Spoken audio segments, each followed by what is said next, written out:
इमं यज्ञमस्मिनो बृहस्पतिर्देवप्रां यजमानं यर्थात् गुरुव्यजानामहिषस्य सर्वैकं सदस्मिन् भवे पुरुहोतः पुरुक्षो सरप्रजायै इन्द्रेशमुख्यं महाराधेयं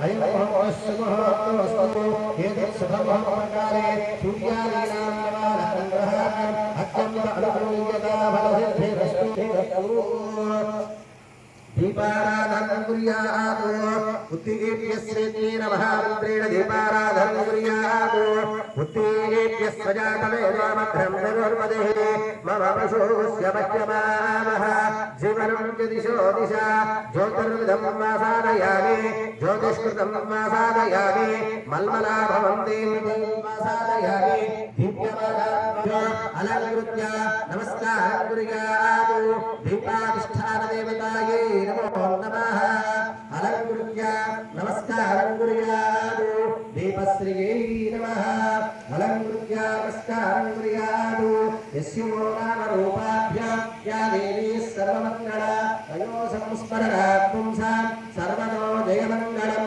शुक्लाम्बरधरं विष्णुं शशिवर्णं चतुर्भा केशवाय नमः नारायणाय स्वाहा नारायणाय नमः माधवाय स्वाहा माधवाय नमः गोविन्दाय नमः विष्णवे नमः मधुसूदनाय नमः त्रिविक्रमाय नमः वामनाय नमः श्रीधराय नमः ऋषिकेशाय नमः पद्मनाभाय नमः दामोदराय नमः संकर्षणाय नमः वासुदेवाय नमः प्रद्युम्नाय नमः अनिरुद्धे वैवस्वतन्वन्तरे कलियुगे प्रथमपादे जम्बूद्वीपे भारतवर्षे भरतखण्डे मेरोः दक्षिणदिग्भागे श्रीशैलस्य ईशान्यप्रदेशे कृष्णा गोदावरी योर्मध्यदेशे केसीपी शिखरकर्मागारे समस्तदेवता ब्राह्मण हरिहर गोगुरुचरणसन्निधौ अस्मिन् वर्तमानव्यावहारिकचान्द्रमानेन स्वस्य श्री प्रभवानि षष्ठी संवत्सराणां मध्ये विशेषतः श्री क्रोधी नाम संवत्सरे दक्षिणायने हेमन्त ऋतौ मार्गशीर्षमासे शुक्लपक्षे पंचम्यां प्रभुवासरे शुभनक्षत्रे शुभयोगे शुभकरणगे मङ्गलविशेषण विशिष्टायां शुभतिथौ श्रीमान् श्रीमतः अस्य यजमानस्य वसिष्ठगोत्रोद्भवस्य हिरण्यनामधेयस्य सहकुटुम्बानाम् आयुरारोग्य ऐश्वर्याभिवृद्ध्यर्थम् अस्य यजमानस्य कास्यगोत्रोद्भवस्य विनोद आरसेवी नामधेयस्य सहकुटुम्बानाम् आयुरारोग्य ऐश्वर्याभिवृद्ध्यर्थम् गर्भवत्याः किरणराव नामधेयस्य सहकुटुम्बानाम् आयुरारोग्य ऐश्वर्याभिवृद्ध्यर्थम् अस्य यजमानस्य कास्यगोत्रोद्भवस्य समुद्रगस्य विनोद यजमानस्य विज्ञानधरराव नामधेयस्य सहकुटुम्बानाम् आयुरारोग्य ऐश्वर्याभिवृद्ध्यर्थम् मनोभीष्टमनस्सङ्कल्पित सकलकार्य साफल्यता सिद्ध्यर्थम् अस्य यजमानस्य गोत्रोद्भवस्य सीतारामदास नामधेयस्य धर्मज्ञ प्रवीणा नामधेयस्य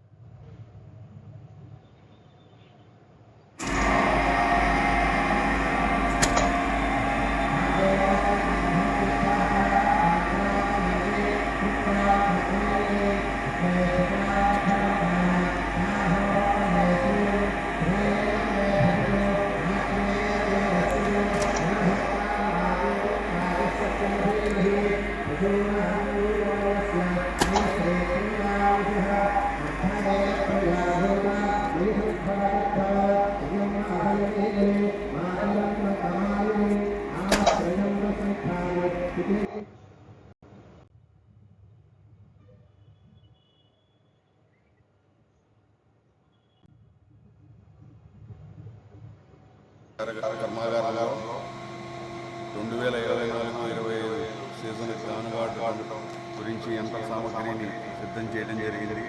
అలాగే పూజా కార్యక్రమాలు నిర్వహించడం జరిగింది. రైతు సోదరులందరూ ఈ సంవత్సరం చెరుకు పంటను క్లీన్గా కర్మాగారానికి సప్లై చేసి వారి కృషి వారు రికవరీ పెరగడానికి కానీ వారికి అధిక దిగుబడి రావడానికి కానీ కృషి చేయాలని కోరుకుంటున్నాను. ఈ సీజన్కి రమారమి 3 లక్షల టన్నుల చెరుకు ఈ కర్మాగారం కింద గానగాడటానికి సిద్ధంగా ఉందని భావిస్తున్నాను.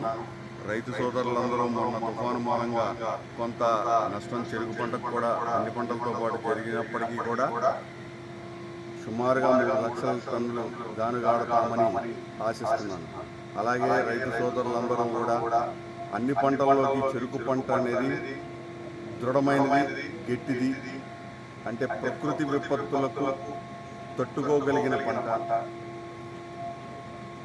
విపత్తులు వచ్చినప్పుడు అన్ని పంటలు ఇబ్బందులు పడతాయి, కానీ చెరుకు పంట అది తట్టుకునే శక్తి చెరుకు పంటకు ఎక్కువగా ఉంది. అది రైతు సోదరులు గుర్తించాలి.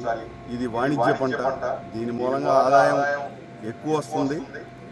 సో మేము రకరకాల సేవా కార్యక్రమాలు రైతుకి ఎంతవరకు మేము ఇవ్వగలము, ఫ్యాక్టరీ తరపు నుంచి ఆ చేయూతని అందిస్తున్నాము రైతు సోదరులకు అన్ని రకాలుగా.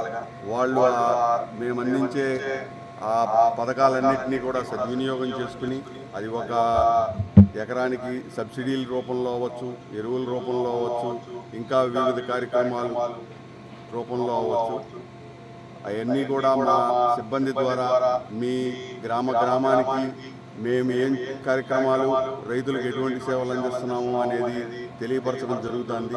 సో వాటన్నిటినీ మీరు సద్వినియోగం చేసుకుని రైతు సోదరులందరూ ఈ వాణిజ్య పంటని ప్రత్యేకంగా ఈ జిల్లాల్లో, మన జిల్లాల్లో కేసీపీ షుగర్ ఫ్యాక్టరీ ఏరియాలో విరివిగా పండించి ఈ ఫ్యాక్టరీని మీరు లాభపడి ఫ్యాక్టరీని కూడా నిలబెట్టాలని, తద్వారా ఈ వాణిజ్య పంట మూలంగా అందరికీ లాభదాయకమని ఈ గత 80 సంవత్సరాల్లో మీరందరూ చూశారు. దాన్ని ఇంకో 80 సంవత్సరాలు కూడా మనం నిలబెట్టాలని కోరుకుంటూ థ్యాంక్ యూ. 24 సీజన్కి టోకెన్ కలెక్షన్ మొదలుపెట్టారు, చాలా సంతోషం. కానీ షుగర్ పరిశ్రమ ఆంధ్రప్రదేశ్లో చాలా సంక్షోభంలో ఉంది. మరి 26 ఫ్యాక్టరీలకు ఇప్పుడు 5 ఫ్యాక్టరీలు ఆడుతుంది. ఒకప్పుడు 1 కోటి టన్నులు ఆడి ఇప్పుడు 15 లక్షలు ఆడుతుంది. ఈ 15 లక్షలు గతంలో కేసీసీ, ఉయ్యూరు, లక్ష్మీపురం, హనుమాన్ జంక్షన్ 20 లక్షలు ఆడాయి. అంటే రాష్ట్రం మొత్తం మీద ఆడే సరికంతా కూడా మరి ఈ కేసీ కర్మాగారంలో పండించేవారు. దీనికి అంతటికి కారణం ఏంటంటే కూలీల సమస్య. మరి ఇవాళ 1300-1400 రూపాయలు అవుతుంది ఒక టన్ను తోలితే. దాని వల్లనే ఈ చెరుకు పోటాకి కారణం. తర్వాత ఏంటంటే మేము గర్వంగా చెప్పాలి కేసీసీ ఎండీ గారు, ఎందుకంటే మాకు 31.50 ఎఫ్ఆర్పి రేటు, మా సబ్సిడీ రూపంలో మొత్తం కలుపుకుంటే ఇంకా 420 రూపాయలు ఇచ్చి 35-75 రూపాయలు మాకు ముట్ట చెప్తున్నారు. నెక్స్ట్ ఇయర్ కూడా టన్నుకి 400 రూపాయలు సబ్సిడీ రూపంలో, మిషన్ ప్లాంట్ అయితే 100 రూపాయలు, ఎకరానికి 10,000 రూపాయలు కాడికిస్తున్నారు. అవన్నీ లెక్క వేసుకుంటే ఖచ్చితంగా వేయబోయేదాన్ని 4,000 వస్తాయనే నమ్మకం మాకు కలిగింది. గ్యారంటీ కూడా ఇస్తారు. ఈ రాష్ట్రాల్లో దేశంలో ఎవరెవరు కనీసం 600-700 రూపాయలు సబ్సిడీ అంటే సామాన్య విషయంలో కాదు. అది కూడా ఎందుకంటే 10 పాయింట్ రికవరీ కనుక వస్తే వాళ్ళు గిట్టుబాటు అవుతుంది.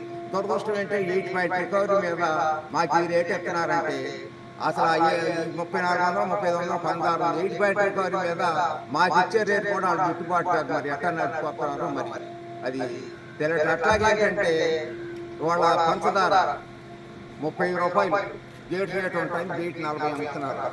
కానీ రాబోయే రోజుల్లో మరి కొంత కారణం ఇదే. ఒక ఫ్యామిలీ ఉందంటే